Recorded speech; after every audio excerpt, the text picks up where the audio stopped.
Good morning, Boker Tov. It's Rabbi Jenny here at Beth Meyer Synagogue, this time with some Wednesday morning Torah. I wanted to offer some Torah inspired by Tu B'Shvat, which is on the horizon beginning this evening and into tomorrow. So Tu B'Shvat, otherwise known as the holiday within Judaism in which we celebrate the trees or the birthday of the trees, has some incredibly deep wisdom to offer us. One of the things that I take from this moment and from this holiday is that we're celebrating the trees at a time, even in the land of Israel, in which the trees still actually appear to us as if they are dormant. Many of the trees, in fact, almost look like they're dead. And here too in North Carolina, especially deciduous trees that lose their leaves, we are still many weeks from seeing those blooms and the sea of yellow pollen, which we have to move through each year in order to bring about the beauty that's to come. But in any case, even in ancient times, the rabbis understood that, especially in the land of Israel, we've moved through the majority of the rainy season. Most of the seasonal rains have come. And the rabbis imagine that it's right around this moment that the sap in the tree begins to rise. We learn about, we get little touches and reminders of impermanence all around us. But in this case, I believe this is one of the things that the trees have to teach us. Trees have seasons. Right now, it appears as if many of the trees are sleeping. Some even appear as if their branches are dying or are dead.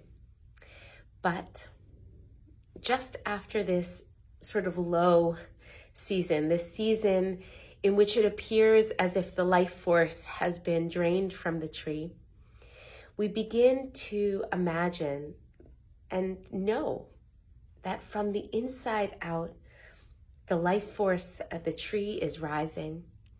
And soon as the spring emerges, we'll begin to see the beginnings of buds and leaves, and God willing, into summertime, even fuller fruits and the filling out of the trees.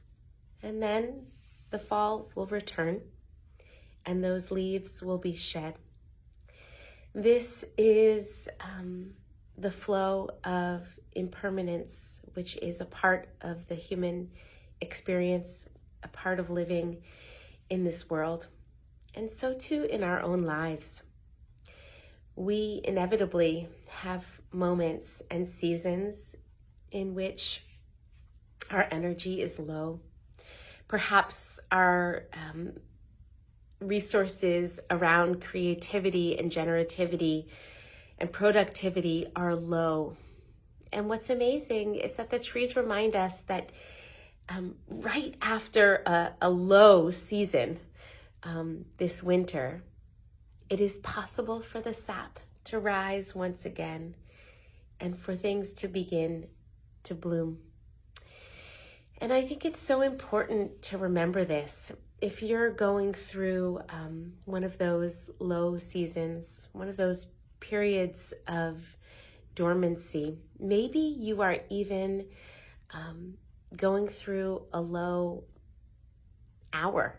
Sometimes this can all unfold over the course of minutes or an hour, but oftentimes more in the seasons of our lives. We can hold in our awareness this reminder that it won't always be like this. This may be a moment to rest. This may be a moment to in which we do not have the inner resources to produce, to create. But like the trees, we trust and we practice trusting through our lived experience in the natural world, in knowing that that sap will rise again. And we celebrate that possibility even in a moment where we don't see the flowering, we don't see the fruits of our labor.